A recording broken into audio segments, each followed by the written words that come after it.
And Arjun Mohan, President for APAC at Snap, joins us now. Good to have you on, Arjun. Let's talk about your Q2 guidance. What is the forecast? We know it had a bit of a weaker showing in Q1 on an ad revenue slump, but looking ahead, are we expecting things to pick up? Great to be here, Elizabeth. I think we are still a few weeks away from our Q2 disclosures.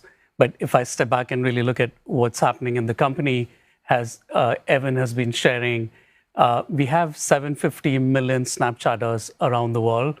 A lot of our focus on the revenue side more recently has been on building a performance engine for advertisers and really allowing them to leverage the growth, the consistent growth that we've been seeing on the platform across the world. And there's a lot of momentum for us. A lot of the focus, especially given the conversation about tech companies, has been on platforms that are inherently privacy safe. I think that's been the secret sauce of Snapchat for quite a while, going back to the origins. And increasingly, we are focusing a lot on this region in APAC, and we are seeing a lot of momentum here as well. So I do think a lot of the hard work that we've been doing over the last year, as well as the growth that we've been seeing on the community front, we do hope to translate that to results over the next few quarters. Talk about your expansion plans in APAC. What are some of the opportunities that you see, and any specifics when it comes to countries, for example, Singapore? Yeah, we have the intention to build out Singapore as a regional hub, Elizabeth.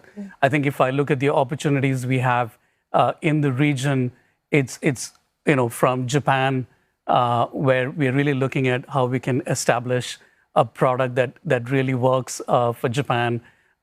We have a thriving business in China, serving Chinese companies going global. We announced that we have 200 million Snapchatters who use us in India. We are quite consequential in Australia. We are starting to have momentum in different parts of Southeast Asia. And if I look at the region, a logical place for us to build a hub would be Singapore. And it's been 5 months since I've taken on this role. And a lot of my focus is on how do we make sure that we are investing into the region, helping build the community here, providing services to companies who are looking to us to expand regionally and globally. And I think Singapore is a great location for us to build that regional hub out of. Well, big tech had quite a tumultuous year last year. Things are starting to look up, but how is it Snapchat continuing to navigate that, especially when it comes to layoffs and the high interest rate environment that we're seeing? I think it's a great question, Elizabeth. I think, and I would look at it on multiple fronts. One, this is a company going back to a decade ago when Evan and Bobby, the co-founders, thought of it. The proposition was as an antidote to social media. The idea was to build a platform that was inherently focused on privacy, did not collect a lot of data. And I do think we are meeting a moment when communities around the world are paying particular attention to it. Both users as well as regulators and governments. And a lot of our momentum on the community front has been because of that, the value of that core proposition. On the hiring front, increasingly in APAC, we are hiring. We are hiring in China, we are hiring in India, Australia, Singapore. We made a bunch of choices a year ago, but I feel good that we are investing to meet the moment, to meet the enormous opportunity we see in this region. And Singapore is going to be at the heart of a lot of that hiring.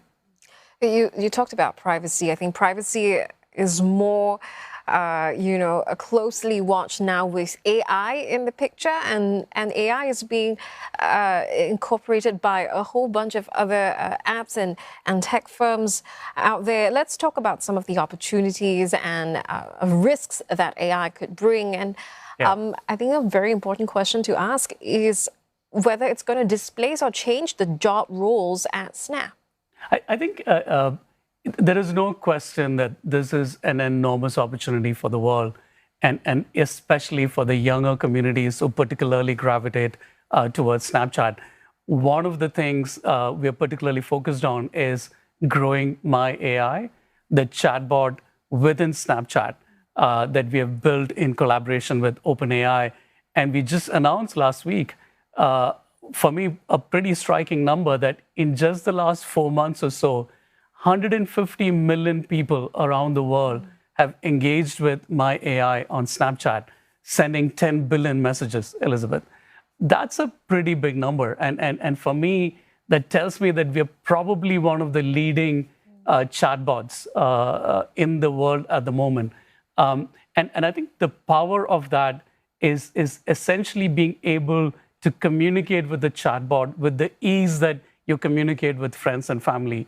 And for me, when I look at Asia, young population across the region who are particularly open to adapting new technology and with the power of AI to positively transform lives, this is an easy way to take the power of AI to young people all over the world.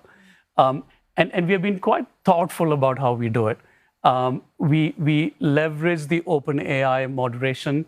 We make sure that the conversations are moderated to the age of the people who are engaging with it on My AI. And unlike on the regular Snapchat, where we don't keep any messages, we don't retain messages, in here, we have really been bringing a learning orientation where we are actually looking to learn how people are engaging with My AI. And the really dramatically positive data is 99.5% of conversations are completely consistent with our community guidelines.